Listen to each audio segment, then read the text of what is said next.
Terima kasih Anda masih bersama kami dalam MTV Crime. Pemirsa, Satreskrim Polsek Tanah Abang menangkap pelaku copet yang biasa beraksi di Transjakarta dan komuter lain. Usai ditangkap, korban yang kehilangan handphone seharga 10 juta melampiaskan emosi dan kekesalannya kepada pelaku. Inilah video rekaman saat petugas Reskrim Polsek Metro Tanah Abang menyisir area Taman Penghijauan di kawasan Senayan, Jakarta Pusat pada Selasa malam untuk menangkap pelaku copet bernama Andri. Dua pria yang awalnya asyik menongkrong mendadak panik dan hendak melarikan diri. Namun, polisi dengan sigap menangkap pelaku yang memang sudah diincar petugas.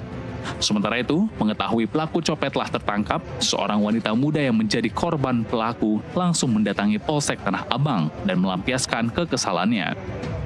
Korban mengaku kehilangan ponselnya seharga 10 juta rupiah saat akan menaiki bus Transjakarta di halte busway Senayan 2 hari lalu dan melaporkan peristiwa tersebut ke Polsek Tanah Abang. Iya, saya sendiri, saya nabung mati-matian untuk hidup saya. Belum pernah saya kepikiran pengen mau tap in ke naik busway, terus handphone di saku. Saya nggak sadar aja sih ya, kelalaian juga karena nggak aware dengan situasi.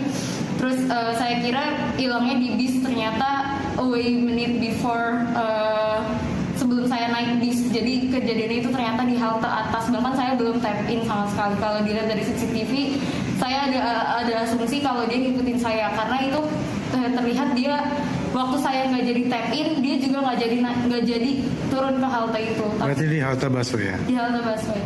Dari hasil pemeriksaan, polisi memastikan jika pelaku merupakan pencopet kawanan yang biasa beraksi di bus Transjakarta dan komuter lain. Sayangnya, saat ditangkap, ponsel korban telah dijual kepada seorang penadah di kawasan Galur, Johar Baru seharga 1,8 juta rupiah.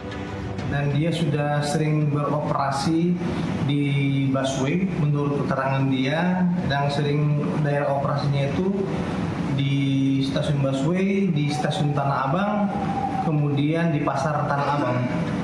Sasarannya itu apa korban?